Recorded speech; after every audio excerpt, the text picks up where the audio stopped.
Halo adik-adik, di video kali ini saya akan mendongeng sebuah film fantasi berjudul Legend of the Cretan God yang dirilis pada tahun 2023. Jadi adik-adik, film ini mengisahkan seorang pria yang ternyata bukan pria biasa, melainkan sosok pria berjenis pria yang disebut sebagai pria.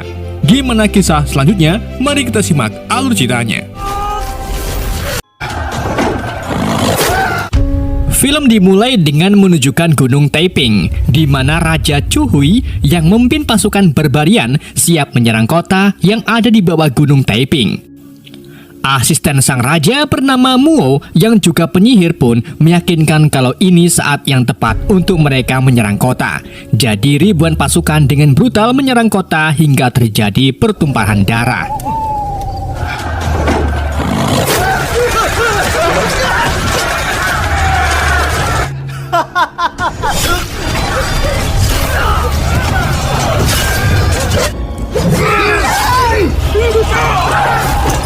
Namun, Raja Chu Hui masih belum puas dan menyuruh pasukannya untuk menyerang kota Zeke. Sementara itu, putra dari Raja Zeke lari ketakutan setelah melihat petir yang menyambar pohon. Untungnya, salah satu pekerja istana bernama Zhuang langsung membawanya kembali ke istana.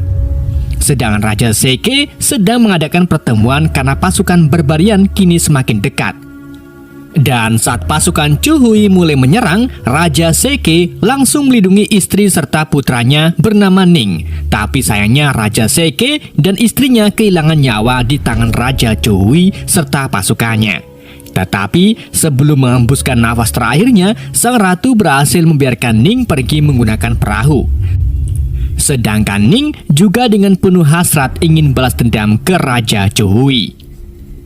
Di samping itu, Muo memberitahu mereka kalau mereka berhasil mengambil alih kendali seluruh wilayah barat pegunungan Taiping. Akan tetapi, Raja Chu Hui masih belum puas dan menginginkan lebih banyak kekuatan. Ia lalu memerintahkan pasukannya agar kembali bersiap menyerang wilayah timur Gunung Taiping. Namun, ada masalah yang harus mereka hadapi, yaitu naga hitam yang sudah menjaga wilayah timur selama ribuan tahun. Untuk menghindari si naga, Raja Chu Hui memerintahkan pasukannya agar membangun jalur rahasia bawah tanah. Meskipun membutuhkan waktu yang lama, tetapi ia tetap bertekad karena tak ingin rencananya gagal serta beresiko kehilangan nyawanya.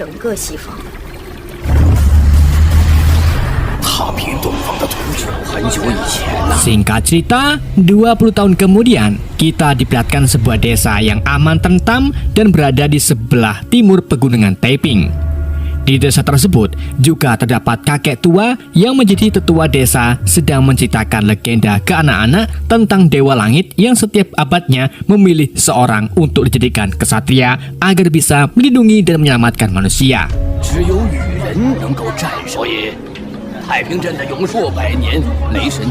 Di situ juga ada seorang gadis bernama Yunli yang bisa ngomong dengan binatang. Namun orang-orang malah berpikir kalau Yunli ini agak gila. Kemudian seorang pria bernama Nuve yang merupakan anak dari kepala suku terlihat ngebully Yunli karena pipinya yang merah dan memanggilnya sebagai iblis. Tapi untungnya ada pria yang menolong Yunli dari bulian Nofu. Dan ternyata pria itu adalah Ning yang kini sudah tumbuh dewasa. Karena ulahnya melawan anak kepala suku, ia pun dibawa ke rumah kepala suku.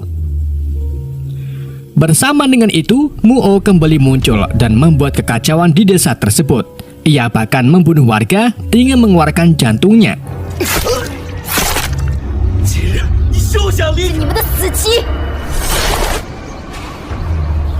Tetua desa pun langsung mengabarkan berita buruk ini ke kepala suku dan memberitahu kalau pasukan barbarian akan segera sampai di desa setelah melewati jalan rahasia bawah tanah. Di waktu yang sama, ayah angkat Ning yaitu Mr. No datang sambil membawa palu untuk menjemput Ning. Tetapi justru sebaliknya, keduanya malah berakhir ditahan di rumah kepala suku. Lalu, tanpa memerlukan waktu yang lama, Ning dan ayahnya berhasil lepas dari tahanan.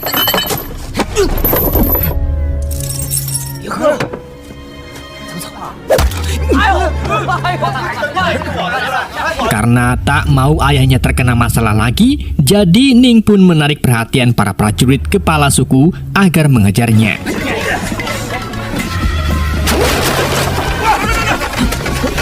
Yunli yang melihat Ning dikejar-kejar oleh prajurit pun mencoba menolongnya dengan melemparkan buah dagangannya hingga membuat para prajurit terjatuh.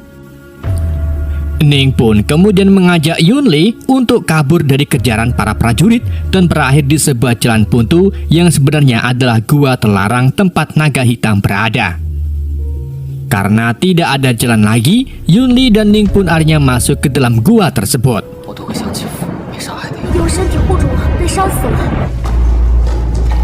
Sementara salah satu anak buah Nuve, yaitu Baijo, mengatakan tentang legenda kesatria Lik Ning yang melawan naga hitam selama 3 hari 3 malam. Konon, kesatria itu menggunakan palu petirnya untuk menyegel si naga di dalam gunung Taiping. Di sisi lain, Yunli curhat ke Ning tentang masalahnya yang sering dibully orang-orang. Namun, tanpa disadari, ternyata naga hitam yang biasa disebut sebagai Yuzong berada tepat di belakang Yunli. Keduanya pun terkaget-kaget melihat naga hitam di depan mereka. Namun karena Yunli bisa berbicara dengan hewan, ia pun menenangkan Yuzong dan memberitahu si naga kalau orang-orang di desa menganggap Yuzong sebagai penjaga wilayah timur yang tak merugikan warga. Karena kebaikan Yunli yang tak takut pada Yuzong, Yuzong pun membantu Yunli untuk menghilangkan tanda merah di pipinya. Yuzong juga meminta mereka agar mencabut palu yang menancap di batu.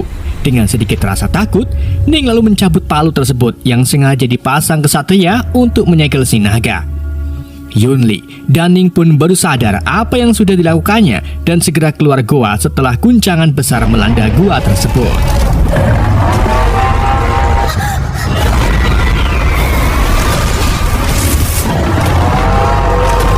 Sementara itu, di desa, para tetua mulai merasakan getaran kuat yang berasal dari gunung dan berpikir kalau Raja Chuhui mungkin akan membangunkan Yuzong. Namun, Nuvo menyangkalnya dan mengatakan kalau itu ulah dari Yunli dan Ning yang sudah membangunkan si naga. Mengetahui hal itu, para tetua desa pun segera pergi ke gua terlarang, di mana mereka bertemu dengan Yunli serta Ning dan mulai mengintegrasi keduanya. Alhasil, Ning pun mengaku kalau ia sudah mencabut palu petirnya hingga memutus segel yang mengurung Yuzong. Karena ulah keduanya, kepala suku pun ingin menghukum Yunli dan Ning dengan membakar keduanya secara hidup-hidup. Namun, Ning secara membujuk kepala desa kalau ia akan menyegel kembali Yuzong agar penduduk desa tetap aman. Sampai akhirnya, kepala desa pun setuju, tetapi dengan jaminan kalau Ning gagal menyegel naga, maka mereka akan membakar Yunli secara hidup-hidup.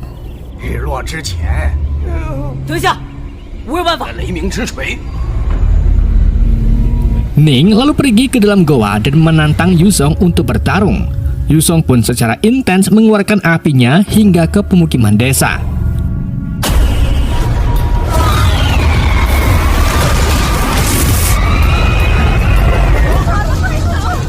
Karena Yuzong semakin meresahkan, kepala suku pun mulai mencari teks-teks kuno untuk menemukan cara menyegel naga hitam itu lagi.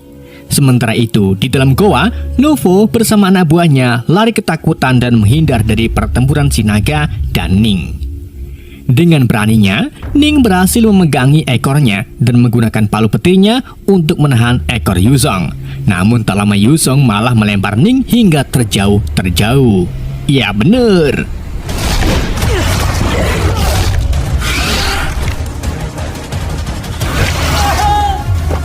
Di tempat lain, para tetua desa akhirnya menemukan catatan kuno yang mengatakan kalau Yuzong hanya bisa dikalahkan oleh petir.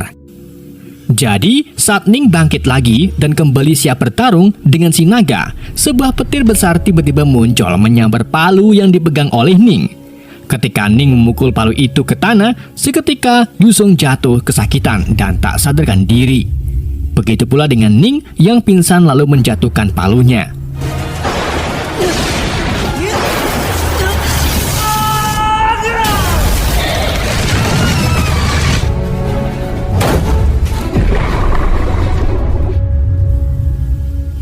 Di Di samping itu, para penduduk desa sedang mengatur persiapan untuk membakar Yunli.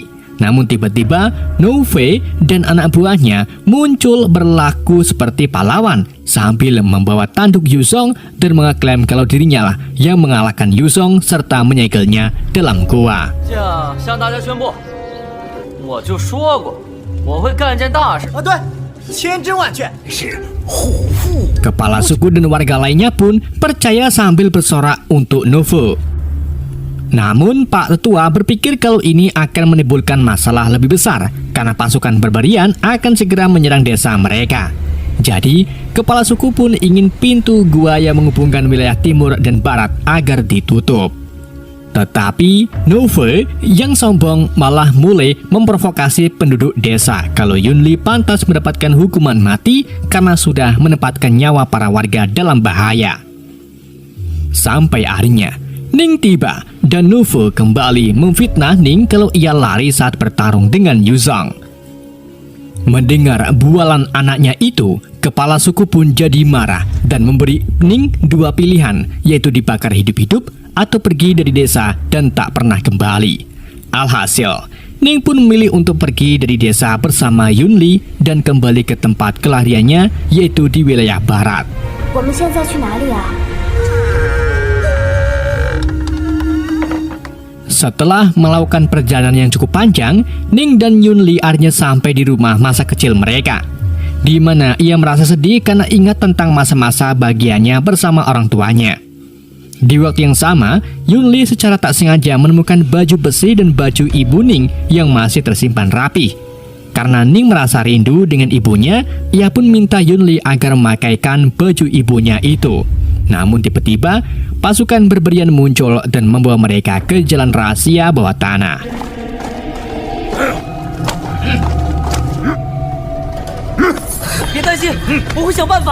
Di mana di sana, Raja Chuhui memperlakukan para pria secara buruk untuk menggali lorong bawah tanah. Selang tak lama, Ning melihat pakaian salah satu prajurit dan menyamar sebagai salah satunya untuk membawa Yunli pergi dari sana.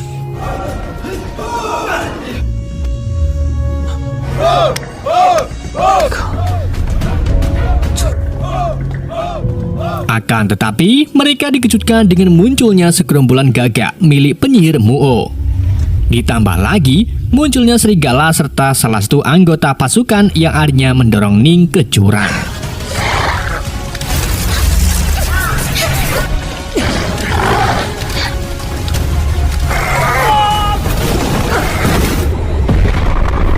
Tepat saat Ning jatuh ke laut, pasukan hiu datang dan menyeretnya lumayan jauh.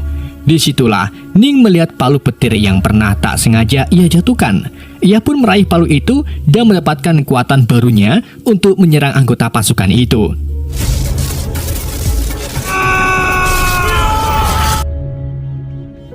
Sementara itu, si penyihir Muo tahu kalau Yunli memiliki jantung istimewa yang diberikan oleh Dewa Surga. Ia lalu menggunakan kekuatannya untuk menerawang apa yang sudah dilalui oleh Yunli selama di desa.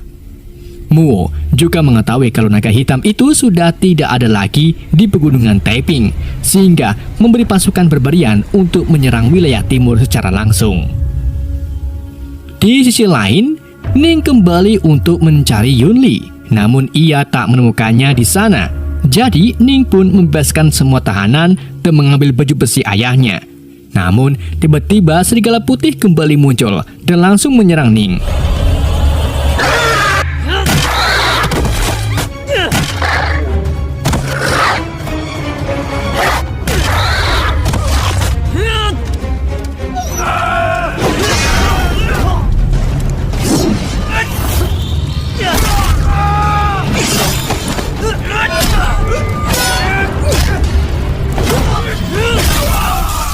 Setelah pertarungan yang epik, Ning akhirnya berhasil mengalahkan serigala putih dan mengambil ahli serigala tersebut. Sementara itu, penduduk desa sedang bersiap untuk bertarung melawan pasukan Barbarian. Saat pasukan Barbarian mulai melakukan penyerangan, kepala suku dan Nuvo malah memilih untuk bersembunyi serta meninggalkan desa.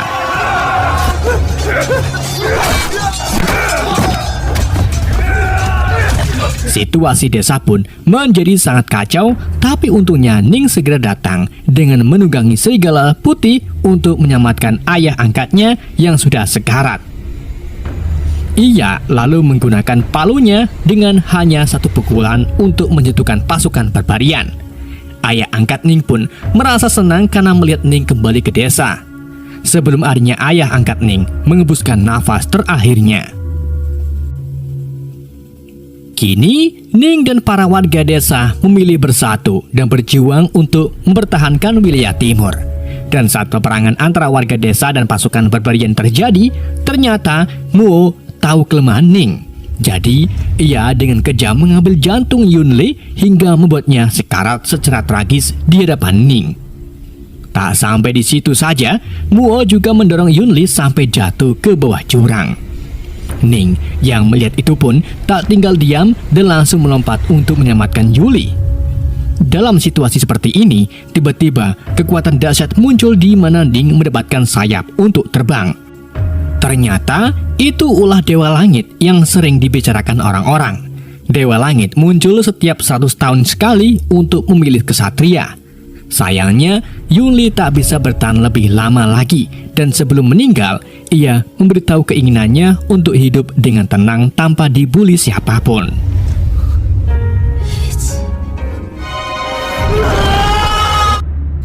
Sedih karena kehilangan orang-orang yang disayangnya, Ning pun mengepakkan sayapnya dan menyerang pasukan barbarian menggunakan petir yang dahsyat seperti Thor. Ia juga berhasil mengalahkan penyihir Muo menggunakan palu petirnya.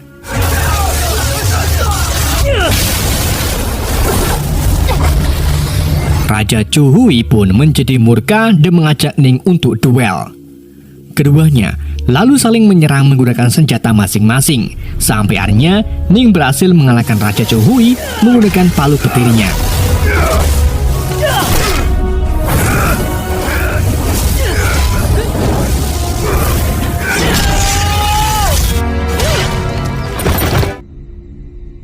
Ning lalu pergi untuk menemui Yunli kembali dan menutup tubuhnya dengan sayapnya untuk menemani peristirahatan terakhir Yulin. Iya benar. Sampai akhirnya waktu pun terus berlalu dan keduanya berubah menjadi batu. Namun tiba-tiba petir kuat menyambar batu tersebut hingga menghancurkannya. Dan terlihat seorang bayi kesatria Lik Ting terlahir kembali untuk memenuhi misinya melawan musuh-musuh yang kejam. Film pun berakhir. Oke guys, itulah alur cerita film Legend Sea of the Creating God. Semoga kalian terhibur dengan alur cerita yang saya bawakan. Mohon maaf jika admin salah banyak salah. Iya benar. Sampai jumpa di video berikutnya.